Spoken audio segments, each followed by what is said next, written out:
So, Stephen, this is a really intriguing third round in the sense that we've got them one apiece, and they're both in pretty good shape still at the moment. How do you see this? It's so finely balanced. Well, one thing for sure, Jim Wallhead is starting to load up. At the beginning of this round, it looked like the beginning of the first round, but here they are shooting it out, and he rocked him again. Frank took that shot and pressed forward. Well, he took a little shot afterwards as well. As you said, he wobbled, but he came back forward. And Wallhead really has nailed him twice cleanly. And Frank, that's that veteran, isn't there? Tying him up, buying himself time, clearing his head again. There's nothing to be said about the kind of experiences Frank Trigg has had, winning and losing both, because he gets rocked again, gets the clinch, gets the over-under. Again, Jim Wallhead broke free there with a nice knee in reply to Trigg's knee. Wallhead doing an excellent job of getting back on that jab and landing it. There's that right hand.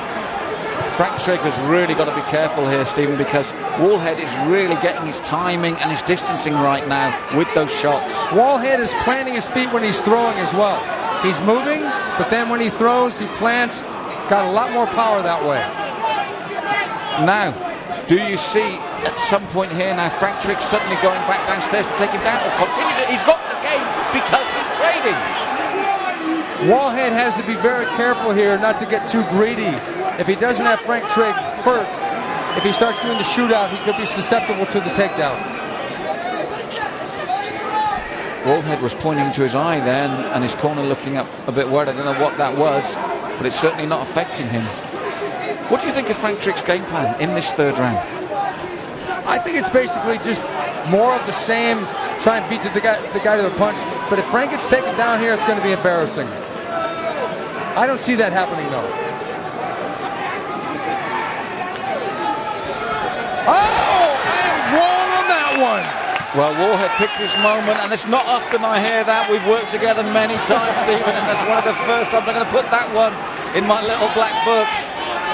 That has really shocked you, hasn't it? Yeah, well, Jimmy Wallhead slipped out of that leg attempt, going for another takedown. Frank sprawling, going with the knee. Great sequence of action here in round number 3.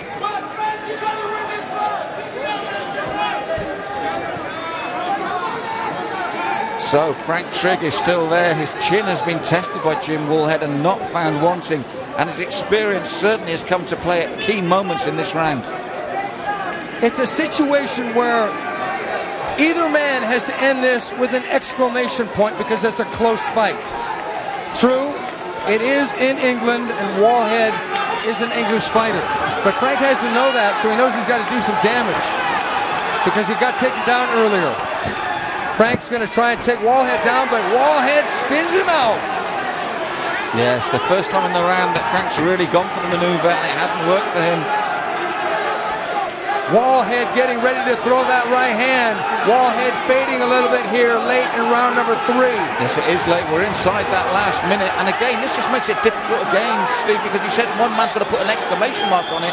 But, oh, Trigg, 3, 4 lead jabs from that right hand. And suddenly Wallhead's eaten them. Where do you stand on this round now? You know, it's a very, very tough round to score.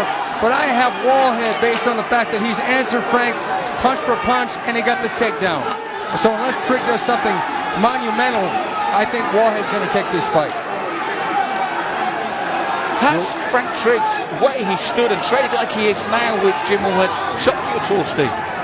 Well, yeah, because, I mean, it's a situation where I don't think Wallhead gave him much choice because Wallhead's staying one step away from any of those brutal punches that Frank is throwing.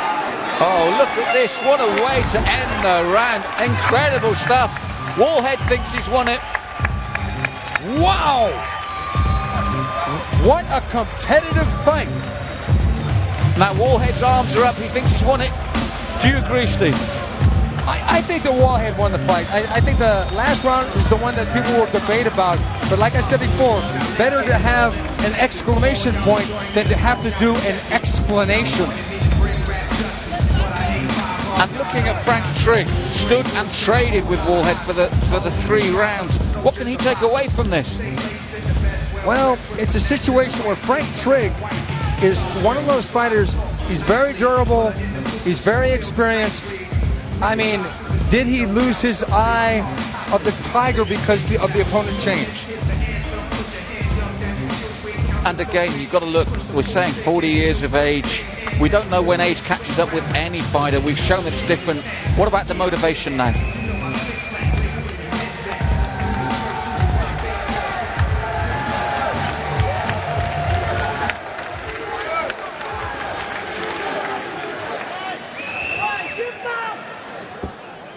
And now let's throw it up inside the cage. Ladies and gentlemen, we go to the judges' scorecard. Judge Andy Roberts scores at 29-28, Wallhead.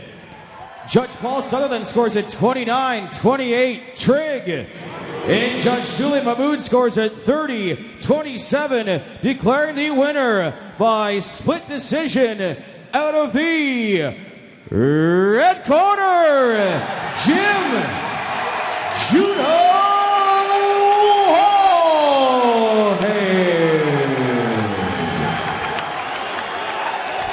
So there we go, via split decision, Jim Wallhead is a winner.